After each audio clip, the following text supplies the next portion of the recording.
sebab Ia memberikannya kepada yang dicintainya pada waktu itu.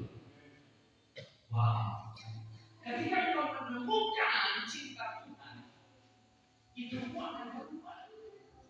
Yang selama ini begitu menderita, selama ini begitu berat, selama ini begitu susah, begitu sulit, mulai tahun pandemi sampai 2024 tidak pernah ada sesuatu yang berubah.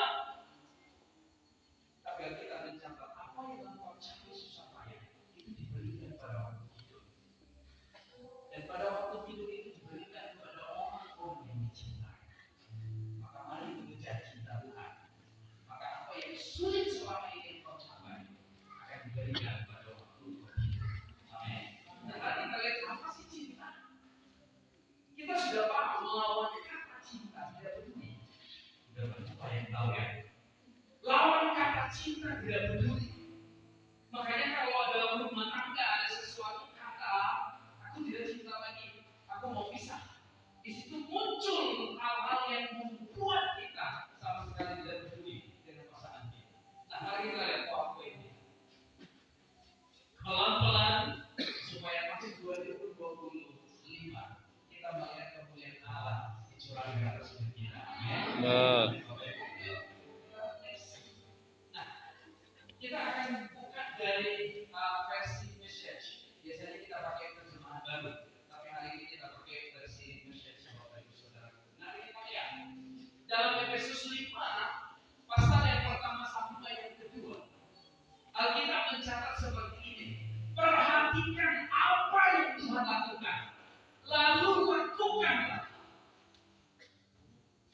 Perhatikan apa yang Tuhan kerjakan, lalu lakukanlah.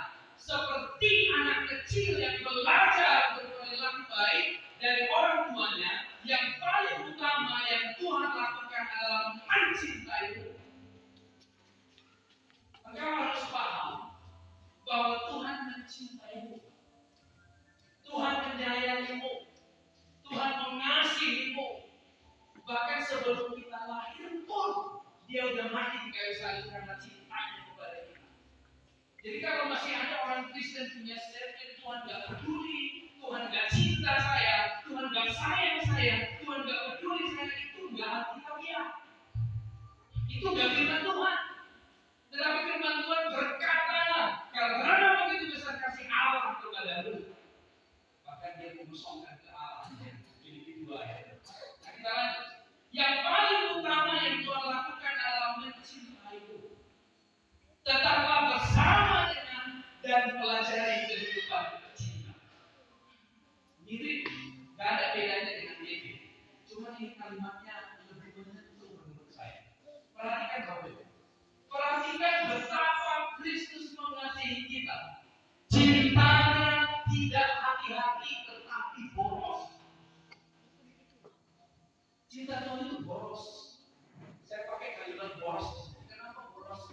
Karena ugal-ugalan. Tahu Bapak Ibu ugal-ugalan anak-anak muda tahu ya? Kita udah bilang, aku jangan pacaran dulu lah. Selesaikan sekolah dulu.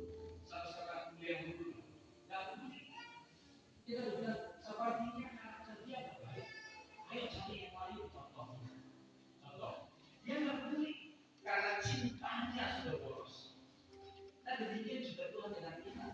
Tuhan tidak peduli kita ini siapa, dosa kita apa, pelanggaran kita apa di masa lalu, Dia tetap mau mati di kayu salib untuk kita. Nah, kita harus sepaham dulu dengan firman Tuhan bahwa Tuhan mencintaimu, tidak peduli apa yang terjadi di masa lalu. Saat hari yang datang, cintanya dinyatakan atas hidupku. Mari kita lanjut. Dia tidak mencintai untuk mendapatkan sesuatu dari kita. Bapak Ibu Saudara, jangan suka bantal sama Tuhan ya. Jangan jadi orang Kristen yang bantal. Hari ini aku puasa supaya besok Tuhan berkati saya. Hari ini saya berdoa yang tadinya 1 jam, maunya hari ini 2 jam supaya Tuhan memberkati saya. Itu namanya bantal. Tapi saya mau bilang begini. Doa tidak membuat Tuhan mencintaimu. Karena sebelum ada pun engkau sudah dicintai Tuhan. Amin. Doa, puasa tidak membuat Tuhan semakin cinta padamu. Karena mengerti sama kita surat cinta apa Tuhan. Tetapi doa dan puasa membuat engkau semakin cinta pada Dia.